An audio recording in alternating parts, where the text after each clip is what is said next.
नमामि श्रीबालकृष्णं यशोदोत्सङ्गलालितं पूतनासुपयःपानरक्षिताशेषबालकं श्यामलालप्रभुं वन्दे स्वामिनी संयुतं सदा व्यक्तानुभावं स्वाचार्यनिधिं नित्यं कृपाधिकम्।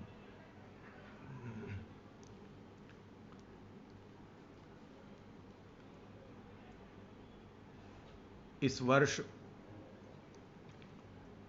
व्रज कार्तिक कृष्ण अमावास्या के दिन अथवा गुर्जर हिसाब से आश्विन कृष्ण अमावास्या के दिन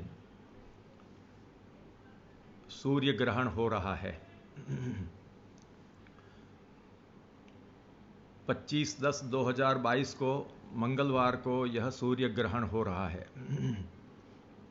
इस दिन सूरत के दिनमान से देखने पर 11 कलाक और 26 मिनट का दिनमान है।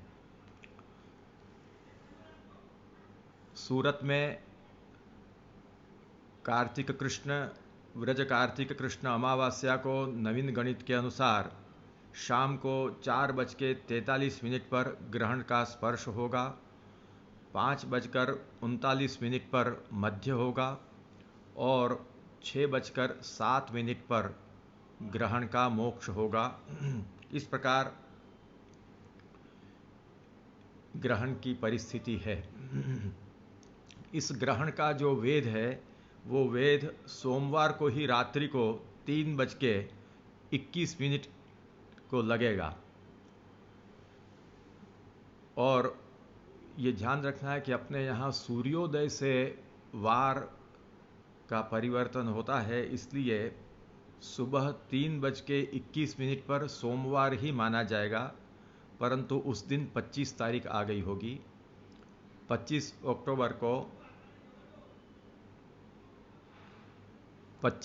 अक्टूबर को रात्रि को 3:21 के पूर्व समर्थ जन जो है वो प्रसाद ले सकेंगे। यानी हम उठेंगे तो उठने के साथ ही हमको माने वेद का पालन करना होगा। मंगलवार के दिन मध्याह्न 1:31 के पूर्व जल पिया जाएगा तथा तब तक बिना जनेऊ के बालक और छोटी कन्या, बालक आदि वृद्ध, रोगी और अशक्त जन प्रसाद ले सकेंगे। मध्याह्न में 1:31 के पूर्व तक ले सकेंगे। अब इसमें ग्रहण में जो हमेशा जिस प्रकार से हम तैयारी करते हैं शुद्धि की दृष्टि से, उसके अनुसार देखने पर मंगलवार के दिन हमको प्रभु की सेवा में सर्वत्र सुपेती सब कोरी रखनी है। यानी ठाकुर जी के विराजने के गादी वस्त्र, चादर आदि जो भी हों, मुखवस्त्र आदि हों, वो सब कोरे रखने हैं। कोई भी धुली हुई सुपेती उस दिन नहीं रहेगी। ग्रहण में जिस प्रकार से होता है तदनुसार रसोई, बालभोग आदि की शुद्धि पहले से करके रखनी है, वहाँ चिकनाई आदि दूर करके रखनी है तथा पात्रों की शुद्धि भी अच्छी तरह से करके रखनी है।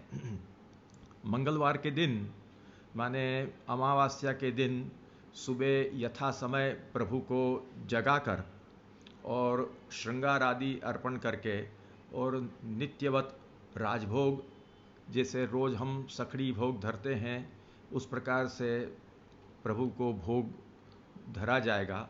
जो वैष्णव सखड़ी भोग नहीं धरते हैं वो जिस प्रकार से भी प्रतिदिन सेवा में जो भोग धरते हैं, अनसखड़ी आदि जो भी दूधगर आदि, वो राजभोग के भाव से भोग धरें। और जो लोग सखड़ी भोग धरते हैं उनको ये खास ध्यान रखना है कि श्री ठाकुर जी का प्रसादी जो सखड़ी भोग राजभोग का होगा वो हम लोग ग्रहण नहीं कर पाएंगे, वो जो है वो गायों में जाएगा। श्री ठाकुर जी का प्रसादी जो प्रसाद है उसमें से जो असमर्थ लोग हैं, यानी कि जो छोटे बच्चे, बालिकाएं, वृद्ध और रोगी, अशक्त जन जो हैं वो 1:31 दोपहर को 1:31 के पूर्व तक प्रसाद ले सकेंगे और समर्थ जन तब तक जलपान भी कर सकेंगे। परंतु हम लोग ग्रहण नहीं कर पाएंगे, इसलिए जो राजभोग की जो सखड़ी है वो गायों में जाती है। आज राजभोग कुछ जल्दी करने होंगे।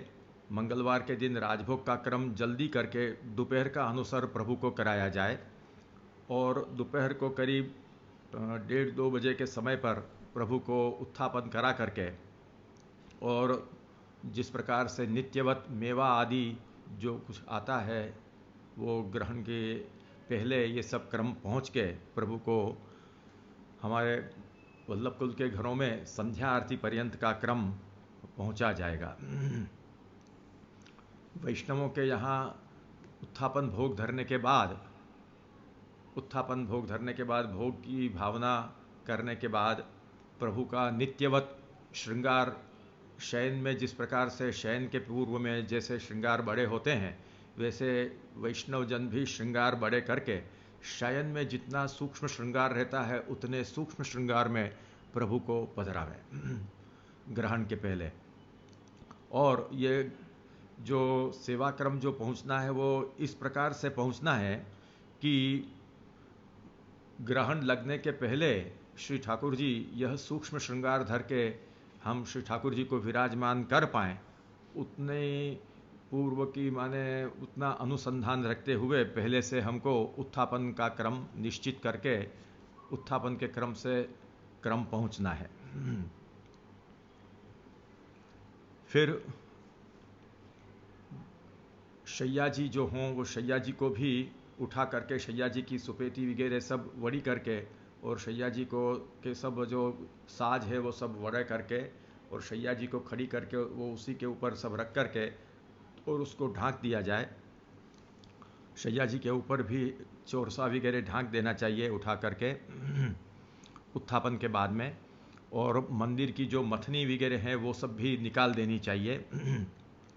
ग्रहण में संकल्प वगैरह होता है, इसलिए एक अलग से लोटी और अक्षत आदि अलग से पहले से ही ग्रहण के मध्य में जो संकल्प होता है उसके लिए अलग से पधरा दिया जाए। और इस प्रकार से सब तैयारी करके ग्रहण के 4-5 मिनट के पहले श्री ठाकुर जी के आगे से झारी बीड़ा सरा करके और फिर ग्रहण के 1-2 मिनट पहले ग्रहण के दर्शन अपने यहाँ खुलते हैं।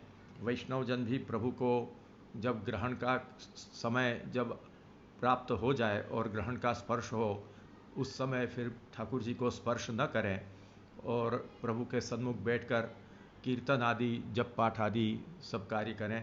अपने गुरु घरों में भी जाएं।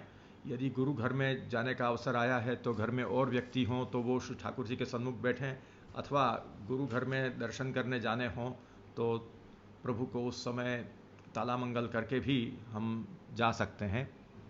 इस प्रकार से ग्रहण के दर्शन का क्रम रहेगा। ग्रहण का मध्य जो है वो सूरत के समय के हिसाब से शाम को 5:39 को ग्रहण का मध्यकाल होगा। उस समय दान आदि का संकल्प जहाँ जैसे होता है उस प्रकार से दान आदि के संकल्प उस समय किए जाते हैं। फिर ग्रहण का जब मोक्ष हो, सूरत के हिसाब से देखा जाए तो सूरत में शाम को 6:07 को ग्रहण का मोक्ष होता है। यद्यपि यह जो ग्रहण का मोक्ष होगा वह हमें दिखेगा नहीं, शुद्ध बिंब हमको देखने को नहीं मिलेगा, क्योंकि यह जो सूर्य ग्रहण है वह ग्रस्तास्त है। यह सूर्य ग्रहण ग्रस्तास्त है, माने अस्त के समय वो ग्रस्त हो जाता है। माने कहने का मतलब यह है कि ग्रस्त ही अस्त हो जाता है। तो ये ग्रस्तास्त ग्रहण है। और जब ग्रहण का मोक्ष हो तो कुछ समय कुछ मिनट ठहर करके हमको स्नान करना चाहिए। शुद्ध जल से स्नान करके एक बार हम आकर के सभी जहाँ जहाँ हमने दर्भ रखे हों वो दर्भ सब जगह से उठा लें। ये दर्भ जो है वो सर्वत्र रखने चाहिए। जहाँ पर प्रसादी वस्तु रखी हुई हो, उस प्रसादी अंसखड़ी की प्रसादी या दूधगर की प्रसादी जो चीज़ें हैं उनको भी कंतान आदि से ढाँक कर उन पर भी दर्भ रखना चाहिए। और अन्न प्रसादी में भी जो संधाना आदि होते हैं उन सब पर भी दर्भ ढाँक करके रखने चाहिए। तो जहाँ जहाँ भी हमने दर्भ रखे हों, जैसे श्री ठाकुर जी के जो धुले हुए जो बंटा होते हैं, माने जो चादर और इत्यादि अंगवस्त्र आदि जो सब सुपेती होती है धुली हुई, वो भी गांठ में माने एक वेष्टित करके कपाट वगैरह में धर दी हो, तो वहाँ भी कपाट के नकुचा के ऊपर या जो कोई ढाँक के रखा हो तो उसके ऊपर भी दर्भ रखा हुआ हो, तो सर्वत्र जहाँ जहाँ दर्भ हो वह दर्भ हमें पहले उठा लेना चाहिए। दर्भ उठाकर उसका निरसन करके और फिर से एक बार स्नान करके हमको शीघ्र ही प्रभु की सेवा में तत्पर होना चाहिए। स्नान करने के बाद में रेशमी वस्त्र अथवा तो कोरे वस्त्र धारण करने चाहिए, धुले हुए वस्त्र नहीं अपरस में धारण करने चाहिए। तो रेशमी अथवा कोरे वस्त्र धारण करके यज्ञोपवीत और नवीन यज्ञोपवीत और तुलसी की माला नवीन धारण करके, पुरानी उतार करके, तिलक चरणामृत आदि करके और नवीन जल भर करके नवीन जल से पात्र आदि सभी झाड़ी के और ये सब जो पात्र औंधे करके रखे हों वो सभी पात्र आदि को शुद्ध करके और तुरंत ही प्रभु को स्नान कराने के लिए जल को उष्ण करना चाहिए। और कवोष्ण जल से माने कुनकुने जल से, कुनकुना जल होते ही तुरंत स्नान की तैयारी करके श्री ठाकुर जी के लिए स्नान का थाला पीढ़ा आदि पधरा करके अंगवस्त्र तो वो ही जो भले धुले हों, वो कपाट में से वो धुले हुए ही जो कंतान में इत्यादि में ढाँक के रखे हों उनमें से ही निकाल कर उससे ही अंगवस्त्र होने का आचार है। तो उसमें से अंगवस्त्र आदि ले करके और अपने हाथ में पट्टवस्त्र के मोजा पहन करके, पट्टवस्त्र के मोजा पहनकर श्री ठाकुर जी के बहुत ही सावधानी से, क्योंकि पट्टवस्त्र में बहुत सावधानी रखनी पड़ती है, प्रभु को श्रम न पड़ जाए, इसलिए बहुत सावधानी रखते हुए प्रभु के जो सूक्ष्म श्रृंगार ग्रहण सामयिक हों उन श्रृंगार को बड़े करके और पट्टवस्त्र से ही श्री ठाकुर जी को हाथ में पधराकर, पीढ़ा पे पधराकर और कवोष्ण जल से स्नान कराना चाहिए। ग्रहण मुक्त होने के बाद तुरंत ही, जितना शीघ्र हो तुरंत ही स्नान करा करके अंगवस्त्र आदि करके और प्रभु को सूक्ष्म कर्णफूल आदि जो श्रृंगार हैं वो धरा करके और तुरंत ही उतने ही समय में जो शुद्ध जल लाए हों वो शुद्ध जल से झारी इत्यादि खासा करके, नेवरा आदि चढ़ा करके तुरंत ही पहले शुद्ध जल से प्रभु के सन्मुख झारी भर के पधरानी चाहिए और तुरंत ही शीघ्रातिशीघ्र परिश्रम भोग सिद्ध करने का प्रयास करके और तुरंत ही प्रभु को परिश्रम भोग धरना चाहिए। परिश्रम भोग धरने के बाद परिश्रम भोग सरा करके जो शयन के हिसाब से जितना श्रृंगार रहता है वही श्रृंगार में प्रभु विराजेंगे और फिर यह ग्रस्तास्त ग्रहण होने के कारण जहाँ तक शुद्ध बिंब फिर से दूसरे दिन, क्योंकि जो ग्रहण काल में ही सूर्य अस्त हो जाने के कारण ग्रहण मुक्त सूर्य बिंब के दर्शन हम नहीं कर पाए हैं, इसलिए जब तक शुद्ध बिंब का दर्शन नहीं किया जाए तब तक शुद्धि नहीं मानी जाती है। इसलिए दूसरे दिन सूर्योदय के बाद शुद्ध जल ला करके राजभोग आदि धरे जाएंगे उससे सिद्ध करके। इसलिए आज ग्रहण के दिन ग्रहण मुक्त होने के बाद जो भी जल लाए हैं उससे झारी इत्यादि सब व्यवहार करके और उस दिन अंसखड़ी सिद्ध करके श्री ठाकुर जी को घृतपक्व सामग्री सिद्ध करके सेन भोग में धराई जाए, दुग्ध घृतपक्व सामग्री आदि धराई जाए और इस प्रकार से शयन पर्यंत का क्रम करके ठाकुर जी को उस दिन हमको पढ़ाने हैं। ये उस दिन का क्रम है। और दूसरे दिन यानी कार्तिक शुक्ल प्रतिपदा को बुधवार के दिन सूर्योदय के समय नवीन जल ला करके और नवीन जल से स्नान करके शुद्ध होकर उस नए शुद्ध जल से पाक आदि सिद्ध करके प्रभु को राजभोग धर के और फिर नित्यवत कर्म करना है और दोपहर का अनोसर करा करके अनोसर के बाद में यथाशक्ति ब्राह्मण भोजन आदि पूर्वक हमको प्रसाद ग्रहण करना है। यह आपका ग्रहण का यह सब क्रम है। अब इस ग्रहण के विषय में बहुत से वैष्णवों के हृदय में नाना प्रकार के प्रश्न होते हैं, तो वो बहुत से प्रश्न आए हैं। तो जिगीषा बेटी जी के पास वो सब प्रश्न आए हैं। हम जिगीषा बेटी जी से कहते हैं कि वो क्या प्रश्न है वो सुनाइए, यथासंभव उनका उत्तर देने का प्रयास यहाँ किया जाएगा, जिससे कि वैष्णवों को कैसे सेवाक्रम पहुँचना उसके लिए कोई संदेह न रहे। प्रायः सबसे ज़्यादा यह प्रश्न आ रहा है कि हमारे यहाँ श्री ठाकुर जी की सेवा एक समय की है, तो ग्रहण के समय तो हमारे श्री ठाकुर जी पौढ़ चुके होंगे, तो हमें किस प्रकार सेवाक्रम पहुँचना है? ऐसा है, ये प्रश्न प्रायः करके हमारे वैष्णव जनों के लिए यह प्रश्न आना स्वाभाविक है, क्योंकि उनका सेवाक्रम सुबह ही हो जाता है। तो इसी विषय को बहुत से वैष्णव इस प्रकार भी बोलते हैं कि हमारे यहाँ एक समय की सेवा है, कोई कहता है कि हमारे यहाँ 2 समय की सेवा है। इस प्रकार के भी हमारे यहाँ तो 2 समय की सेवा नहीं है, एक समय की सेवा है, तो हम क्या करें, माने ठाकुर जी तो उस समय पौढ़े होंगे। तो सही बात यह है, शास्त्र शुद्ध जो सिद्धांत है तदनुसार ये हमें बहुत समझ लेना चाहिए कि जब ऐसी विशिष्ट परिस्थिति हो, ग्रहण जैसी विशिष्ट परिस्थिति हो, उस समय हमको नित्य का विचार नहीं करना है, परंतु ग्रहण की जो विशेष परिस्थिति है उसको ध्यान में रखते हुए उस दिन ठाकुर जी को हमें अनवसर नहीं कराने हैं। ये खास ध्यान रखना है कि जो एक समय सेवा पहुंचने वाले वैष्णव हैं उनको भी जिस दिन ग्रहण हो उस दिन दोपहर को ठाकुर जी को अनवसर में, श्रृंगार सहित अनवसर में विराजमान करने चाहिए। प्रभु के पास में भोग झारी आदि विराजमान रहे और प्रभु के पास शैया जी के साथ में पेंडा बिछाकर प्रभु को शैया जी के साथ में विराजमान करके पेंडा बिछा के और टेरा ले लेना चाहिए, और दोपहर को ठाकुर जी अनवसर में ही विराजने चाहिए। उस दिन जैसे अपन एक साथ में सेवा करके ठाकुर जी को पौढ़ा देते हैं, उस प्रकार से ग्रहण के दिन ठाकुर जी को पौढ़ाने नहीं चाहिए।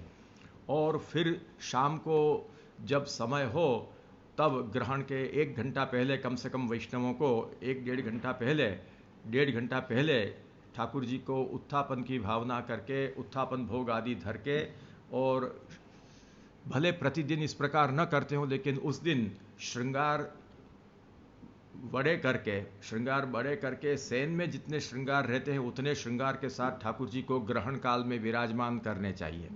इसलिए स्पष्ट उत्तर यह है कि भले रोज हम एक समय में सेवा करके ठाकुर जी को शयन तक की भावना कर लेते हैं, लेकिन ग्रहण के दिन श्री ठाकुर जी को हमको अनवसर में विराजमान रखने चाहिए, और शाम को ग्रहण के बाद शयन की भावना करके फिर ठाकुर जी को पौढ़ाने चाहिए। नहीं तो बहुत बड़े सिद्धांत और माने अपनी जो प्रणाली है उसकी विसंगति होती है। इसी प्रकार के और भी प्रश्न हैं कि हमारे यहाँ श्री ठाकुर जी की सेवा का क्रम एक समय का है, तो श्रम भोग क्या हम दूसरे दिन धरें? ऐसा है कि ये दूसरे दिन धरने की प्राप्ति ही नहीं होती है। ये तो कितनी विचित्र बात है कि अपने यहाँ देखिए कि अपने यहाँ जो सेवा क्रम श्री महाप्रभु जी ने बताया है वो बाल भाव का सेवा क्रम है, और श्री महाप्रभु जी की मेंढ मर्यादा के अनुसार अपने यहाँ सेवा क्रम पहुँचा जाता है, जिसमें मूल भावना प्रभु की बाल भाव की सेवा की रहती है। तो ग्रहण के समय में अपने यहाँ श्री ठाकुर जी न तो पौढ़ते हैं और न ठाकुर जी को किसी भी प्रकार का भोग आता है, क्योंकि यह बाल भाव का प्रकार है।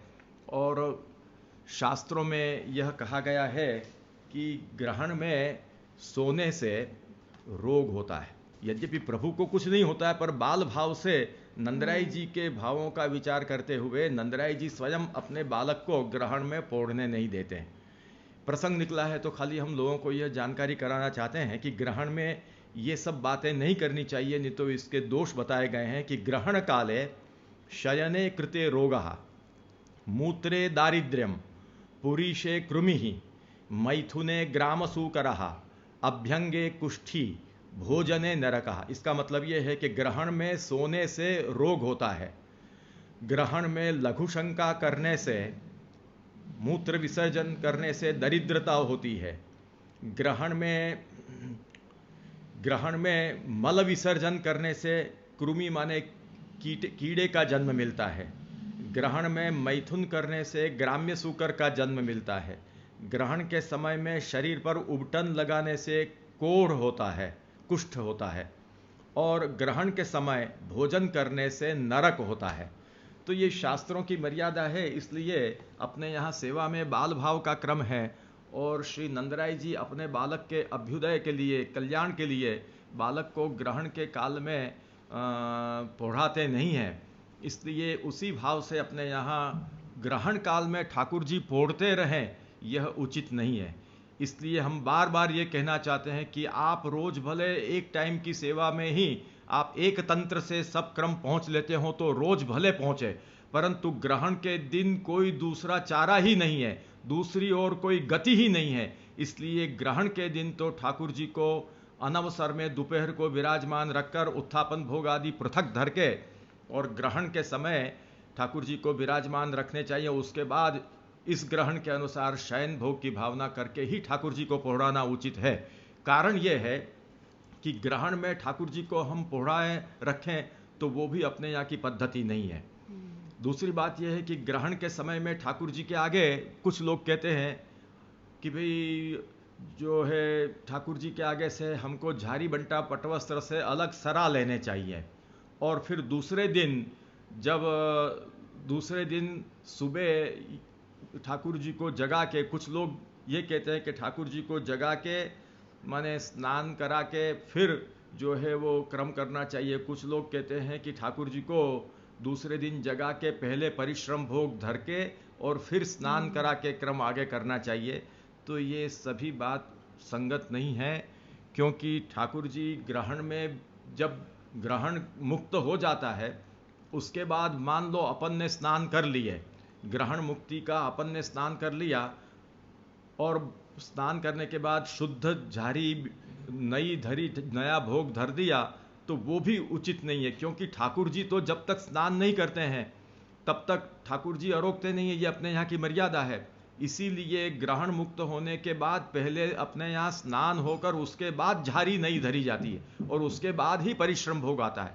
अब यदि ठाकुर जी शैया में ही पोड़ रहे हैं, आपने भले स्नान करके, मान लो कुछ लोग ऐसा करते हैं कि भी स्नान करके हमने झारी बंटा वहाँ से सरका लिए, झारी बंटा सरा लिए, और फिर ग्रहण मुक्त हुआ, हम स्वयं स्नान करके फिर झारी बंटा वहाँ पधरा दें, परंतु जो महाप्रभु जी की मेन मर्यादा है तदनुसार ठाकुर जी कैसे अरोगेंगे। वार्ता प्रसंग में ये आता है कि अपने यहाँ श्री महाप्रभु जी ने ऐसी पद्धति रखी है कि दोपहर के अनोसर में ठाकुर जी के खंडपाठ से लगा करके और शैया मंदिर तक पेंडा बिछता है, तो ठाकुर जी तो जब तक वो पेंडा बिछेगा नहीं तब तक नहीं पधारेंगे। एक बार पेंडा बिछाने का रह गया तो प्रभु नहीं पधारे, क्योंकि पेंडा बिछा करके उस पर से ही मुझे पधारने की महाप्रभु जी ने परंपरा रखी है। तो कहने का मतलब यह है कि ये जो परंपरा अपने यहाँ की जो महाप्रभु जी को मान्य जो मेन मर्यादा है, तदनुसार हमने भले स्नान करके नई झारी भर के धर दी, परंतु श्री ठाकुर जी को जब तक स्नान न हो तब तक ठाकुर जी कैसे अरोगेंगे। इसलिए ठाकुर जी को उस दिन अनवसर में विराजमान रखकर, ग्रहण के समय विराजमान रखकर और ग्रहण के बाद स्नान कराकर परिश्रम भोग धरना, ये सब क्रम करना उस दिन जरूरी ही है। रोज भले एक तंत्र से माने तुरंत सेवा क्रम कर लेते हैं, लेकिन इसमें कोई दूसरी गति ही न होने से ठाकुर जी को विराजमान ही रखने हैं, और विराजमान रखकर ग्रहण के बाद स्नान कराकर नई झारी आदि धरना चाहिए। तो इस प्रश्न का समाधान यही है वैष्णवों के लिए कि आपको ठाकुर जी को उस दिन दोपहर के अनोसर में विराजमान रखने हैं, निकट में झारी बंटा और शैया जी आदि विराजते रहें, टेरा ले लें। शाम को फिर से ग्रहण के समय के पहले सेवा का प्रारंभ करके और ग्रहण में विराजमान करके और ग्रहण के बाद ठाकुर जी को स्नान करा के नूतन झारी और भोग आदि समर्पित किए जाए। बहुत सुंदर। अब एक प्रश्न ये है कि ग्रहण मोक्ष के बाद क्या हम प्रसाद ले सकेंगे ठाकुर जी का, जो शयन भोग का प्रसाद? तो ऐसा है कि सामान्य जो ग्रहण होते हैं उसमें तो हम ले सकते हैं, लेकिन यह जो ग्रस्तास्त खंडग्रास सूर्य ग्रहण है उसमें हम प्रसाद ले नहीं सकेंगे क्योंकि बात यह है कि शास्त्र में कहा है कि ग्रस्तावेवास्तमानंतु रवीन्दु प्राप्नुतो यदि परेद्युरुदये दृष्ट्वा स्नात्वा अभ्यवहरेन नरः। इन वचनों के अनुसार जो यह सूर्य ग्रहण ऐसा है, ये ऐसा सूर्य ग्रहण पड़ा है कि वो ग्रस्त में ही अस्त हो जाता है। अतः जब तक शुद्ध बिंब का दर्शन न करें तब तक जो है वो भोजन का निषेध है। तदनुसार दूसरे दिन सूर्योदय के बाद पुरुषोत्तम जी ने, श्री पुरुषोत्तम चरणों ने ये बताया है कि दूसरे दिन सूर्योदय के बाद स्नान करके शुद्ध होकर नए जल से व्यवहार करना चाहिए, क्योंकि रात्रि को लाए हुए जल से व्यवहार कर नहीं सकते हैं, क्योंकि रात्रि का लाया हुआ जल शुद्ध है ऐसा कोई वचन नहीं मिलता है। श्री पुरुषोत्तम चरण ये कहते हैं कि स्पष्ट आप कहते हैं कि तेन रात्रौ यद भगवदर्थम कृतम तद गोभ्योदेयम बालादिभिश्च उपयोक्तव्यम। इस वर्ष जो है वो ग्रस्तास्त होने के कारण रात को हमने जो अंसखड़ी आदि श्री ठाकुर जी को शयन भोग में समर्पित की, वो जो है उसमें से आप बाल वृद्ध आतुरों को दे सकते हैं, लेकिन जो समर्थ हैं उन समर्थों को वह ग्रहण नहीं करनी चाहिए। इसलिए आप क्या बता रहे हैं कि ततः उदिते सूर्ये, दूसरे दिन सूर्य उदय होने पर स्नात्वा शुद्धि भूय ततः शुद्ध जलेन सर्वं पाकादिकं कार्यं न तु रात्र्या हृतेन जलेन तत्शोधक वचनाभावात्। इसलिए दूसरे दिन शुद्ध होकर जो नया जल लाया जाएगा उससे बने हुए पाक से ही श्री ठाकुर जी राजभोग अरोगेंगे और वो प्रसाद के रूप में दूसरे दिन ग्रहण कर सकते हैं। बात यह है कि यहाँ जो ग्रहण की शुद्धि अशुद्धि का विचार किया गया है वह शक्त और अशक्त दोनों की दृष्टि से अलग अलग है। शक्त माने जो समर्थ हों उनके लिए अलग निर्णय है और जो असमर्थ हैं उनके लिए कुछ अलग निर्णय है। इस दृष्टि से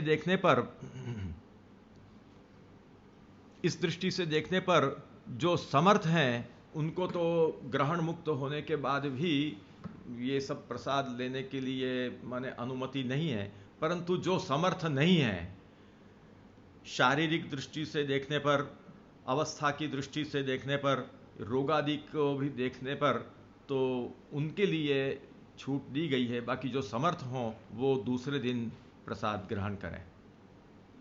अब प्रश्न ये एक आया था, दूसरा भी प्रश्न आया था कि भाई आपने बताया वो तो बराबर है, क्योंकि ये चर्चा वैष्णवों से निरंतर चलती रहती है, पर वैष्णवों ने ये कहा कि भाई, कुछ वैष्णवों ने ये कहा कि आपकी बात बराबर है कि उस दिन ठाकुर जी को अनवसर में विराजमान रखकर ग्रहण के दिन का सब क्रम संपन्न करना चाहिए, पर हम लोग तो नौकरी धंधा वाले हैं और हमको छुट्टी मिलती नहीं है और हम अपने घर पर उस दिन उस समय ग्रहण के समय रह सके ऐसी हमारी परिस्थिति ही नहीं, क्योंकि हमको छुट्टी ही नहीं मिलती है और हम किसी तरह से छुट्टी प्राप्त भी नहीं कर सकते हैं। तो हम कैसे उस समय दोपहर को ठाकुर जी को अनवसर में विराज कर और ग्रहण के पहले घर में आकर के फिर से उत्थापन से ग्रहण के बाद के तक का भी क्रम पहुंच पाएं, ये प्रश्न आया था। तो उनके लिए हमारा कहना ये है कि उनकी भी परिस्थिति यदि ऐसी ही है तो वो परिस्थिति को भी देखना पड़ेगा, लेकिन ये नहीं कह सकते हैं कि अच्छा ऐसी परिस्थिति में आप ठाकुर जी को पोढ़ा के रखो, माने रोज जैसे एक टाइम कर लेते हो वैसे ही कर लो और दूसरे दिन फिर जब तुम्हारा क्रम हो शुरू तब ठाकुर जी को जगा के सब क्रम करना और ठाकुर जी को स्नान कराना और परिश्रम भोग धरना, ये सब हम उनके लिए नहीं कह सकते हैं और अपन ऐसा सोच भी नहीं सकते हैं, क्योंकि उसमें बहुत मर्यादा का भंग होता है, अपनी महाप्रभु जी की मेन मर्यादा का भंग होता है। इसलिए उनके लिए यही हम कह रहे हैं कि ऐसे जो लोग हैं कि जो अपने नौकरी धंधे से वापस नहीं आ सकते हैं, बहुत दूर जाना पड़ता हो कहीं या आ नहीं सकते हैं, तो उनको अपने ठाकुर जी किसी ऐसे वैष्णव के यहाँ पधराने चाहिए कि जो वहाँ उनके ठाकुर जी के साथ में इनका क्रम संपन्न कर सके। यही एक उपाय है। या तो आप कोई बीमारी जैसे हमको आ जाए तो हम कोई आकस्मिक कोई घटना बन गई तो जैसे हम अपने काम धंधे पर नहीं जाते हैं, ऐसा सोचकर यदि आप रुक सकते हैं तो आपको रुकना चाहिए। या आप किसी तरह से रुक ही नहीं सकते हैं, घर पर आ ही नहीं सकते हैं, तो पहले से ही ठाकुर जी को झांपी जी में पधरा कर ग्रहण के सुबह तक में ही आप, ग्रहण के पहले तक में ही आप ठाकुर जी को किसी वैष्णव के यहाँ पधरा दीजिए, और ग्रहण मुक्त होने के बाद का जो क्रम है वो उनके यहाँ संपन्न हो जाए, फिर आप अपनी अनुकूलता से दूसरे दिन ठाकुर जी को अपने घर में पधरा के ले आइए और नित्य का क्रम और नित्य सेवा में आप फिर से प्रवृत्त होइए। यही उनके लिए उत्तर है, और क्या है। और ये भी एक प्रश्न था कि ग्रहण में श्री ठाकुर जी की दूध घर में सिद्ध की हुई जो अन्न प्रसादी सामग्री है उसका क्या करें। तो ग्रहण के पहले आचार में जो पद्धति है, वैसे तो शास्त्र में ये कहा है कि आरनालम पयस्तक्रम दधि स्नेहाज्य पाचितम मणिकस्थोदकं चैव न दूष्येद राहु सूतके, ये कहा गया है। और ये भी कहा गया है कि घृतपक्वम पयः पक्वम पक्वम केवल बंधिना तदन्नम फलवद्ग्राह्यम, तो ये सब बातें कही गई है।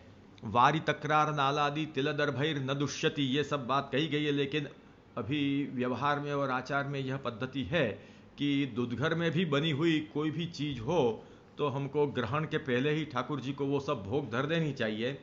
और ठाकुर जी के प्रसाद के रूप में जो दूधघर और अंसखड़ी आदि हो, घृतपक्व सामग्री या दूधघर भी हो, तो वो प्रसाद के रूप में कंतान वगैरह ढांक कर दर्भ रखकर वो रखी जा सकती है।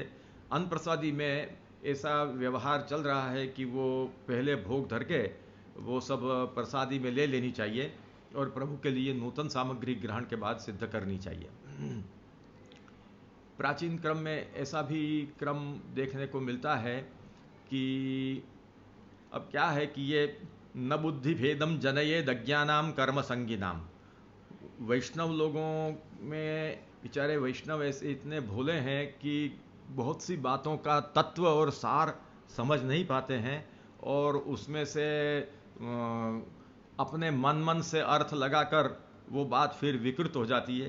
तो यही तात्पर्य और सार इतना ही है कि दूधघर अंसखड़ी आदि जो भी हो वो पहले भोग धर दी जाए और वो प्रसादी में रह सकती है। और एक प्रश्न ये था कि घर में विराजमान श्री यमुना जी का जल या फिर स्नान के जल की शीशी, उसका क्या करें। तो श्री यमुना जी का जल और स्नान यात्रा के चरणामृत आदि का जो जल होता है उसको भी कंतान में वेष्टित करके उस समय उसके ऊपर भी दर्भ रख करके उसको रख सकते हैं।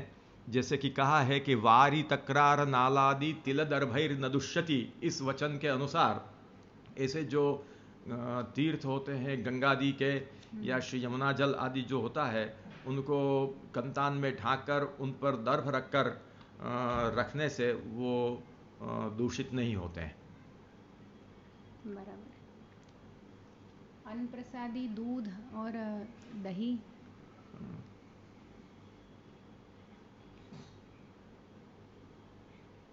ऐसा है कि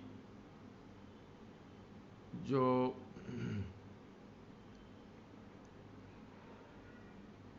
आरनालम पयस्तक्रम दधि स्नेहाज्य पाचितम, इस उक्ति के अनुसार तो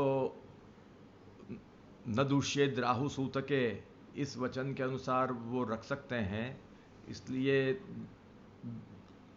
दही विशेष जो हो वो प्रभु को भोग धर दिया जाए, थोड़ा बहुत जो दही हो तो वो कंतान से ढांक कर और उसके ऊपर दर्भ लगकर उसको हम सुरक्षित रख सकते हैं। उसी प्रकार अपने यहाँ पर प्राचीन लेखों में ये बात भी मिलती है, जहाँ मीठे जल की सुविधा निकट में उपलब्ध नहीं होती है, बाहर से मीठा जल लाना पड़ता है। व्रज जैसे देशों में ये परिस्थिति होती है कि वहाँ जल खारा होता है। तो शिष्टाचार में यह भी देखा गया है, अपने यहाँ प्रणालिका आदि में भी ऐसे लेख मिलते हैं कि ग्रहण के समय मीठे जल की गागर पहले से ही ढांक करके मुख को और कुएं में लटकती हुई उसको उतार के रखी जाती है, और फिर जब ग्रहण मुक्त होता है तब उस मीठे जल की गागर को बाहर निकालकर उससे ही तात्कालिक में श्री ठाकुर जी के स्नान और झारी आदि का व्यवहार होता है। तो ये सब ऐसी सूक्ष्म बातें हैं।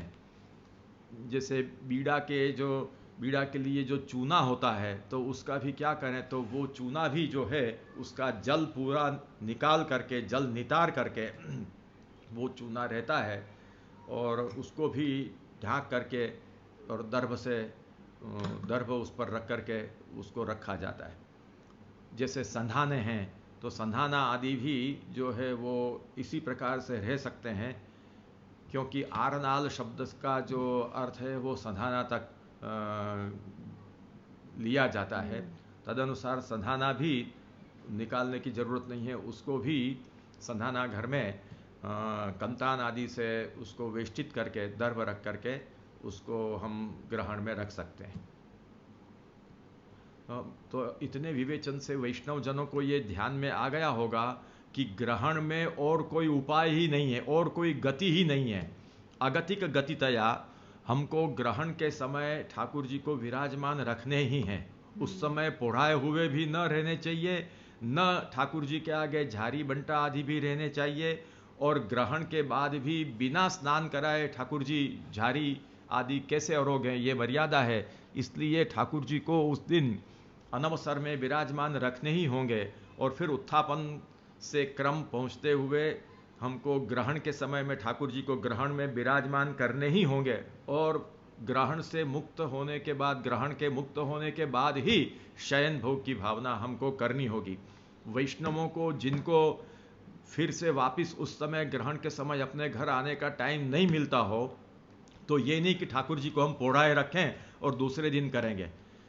सिद्धांत यह है कि जब तक ठाकुर जी ग्रहण में ठाकुर जी बिना झारी के और भोग के विराजते हों, तो हमारा दास धर्म यह बनता है कि ठाकुर जी जब तक झारी अरोगे नहीं तब तक हमको जल पीना नहीं चाहिए। यह शिष्टाचार है। ठाकुर जी को पहले झारी आदि धरने के बाद ही हमको जल ग्रहण करना चाहिए। उसी प्रकार ठाकुर जी को परिश्रम भोग धरने के बाद ही, उस समय परिश्रम भोग में दुग्धादि धरने के बाद में ही, आजकल तो लोगों को चाय की बहुत तलब लगती है, तो चाय इत्यादि भी ठाकुर जी को दुग्धादि अर्पण करने के बाद ही लेना चाहिए। यह हमारा दास धर्म है।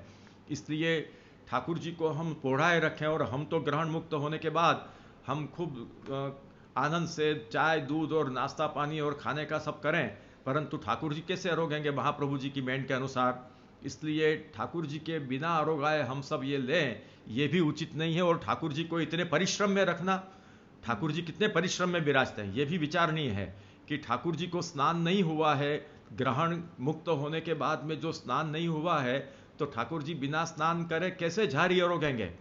इसलिए ठाकुर जी को कितना बड़ा परिश्रम देने जैसा होता है। इसलिए जिनको समय नहीं मिलता है उनके लिए एक ही उपाय है कि वो ऐसे वैष्णव के यहाँ ठाकुर जी को पधरावें कि जिनके यहाँ वो सेवा क्रम संपन्न हो जाए, या किसी भी हालत में, जैसे और हमारे व्यावहारिक कार्यों में कोई विपत्ति आ जाती है, कोई आकस्मिक घटना घट जाती, तो हमको उस समय हमारे काम धंधे पर हम जाने का हमको टालना पड़ता है। उसी प्रकार इसको महत्व देकर और प्रभु की सेवा और श्रम को महत्व, सुख को महत्व देकर हमको उस दिन काम धंधे से उतना थोड़ा समन्वय करना पड़ेगा। एक और प्रश्न था कि ग्रहण के समय हम किस प्रकार स्मरण कर सकते हैं, क्या क्या स्मरण आदि कर तो सकते हैं? ग्रहण के समय जो है वो हम अष्टाक्षर आदि का जप कर सकते हैं, और जिनको और भी अब हमारे संप्रदाय की परंपरा के अनुसार जो भी और मंत्रांतर का उपदेश हो, वो मंत्र का भी हम जप उस समय हमको करना चाहिए।